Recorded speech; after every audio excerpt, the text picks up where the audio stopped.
来去恒春，哪行哪写诗。作者苏彦德，录音苏彦德。2023年7月7日早时8点30分出发。这2日的目的地是屏东县恒春镇。有人讲恒春三宝是金门、羊葱、落山风。虽往以前定来恒春，毋过无特别做记录。即摆是利用休热的8月、8、2较未塞车，才来一撮深度的旅游。这2天拢总去10个所在，每一站拢用一首诗甲伊记录起来，请大家做伙来欣赏。第一站恒春古城。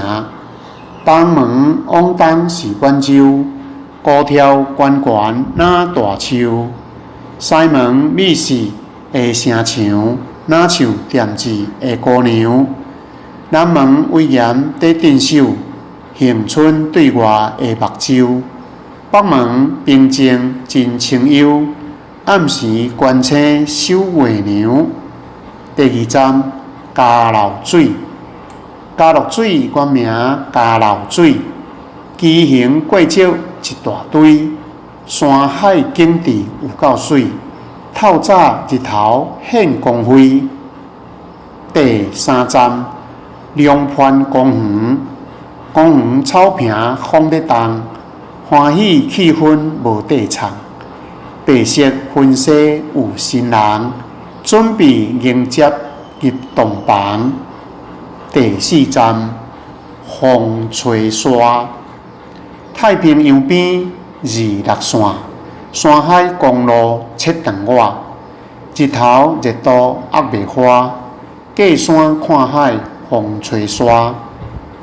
第5站鹅銮鼻，国境之南鹅銮鼻，灯塔悬悬真标致。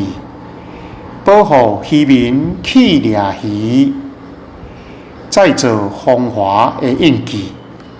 第6站猫鼻头，猫形怪石真迷人，山海景色无地藏，情人散步真轻松，编写美丽青春梦。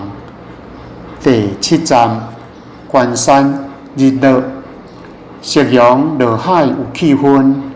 日头温度真温顺，爱情道路要平顺，追求日落爱温存。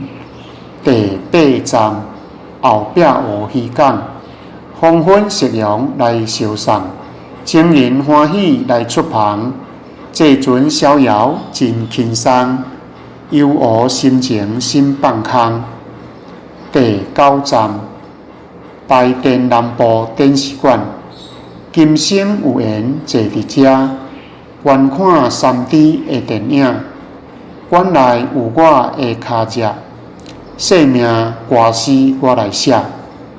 第10站尊芳石，黄昏美景报你知，人头怪石等你来，观看日頭沉落海，欣賞夕陽的光彩。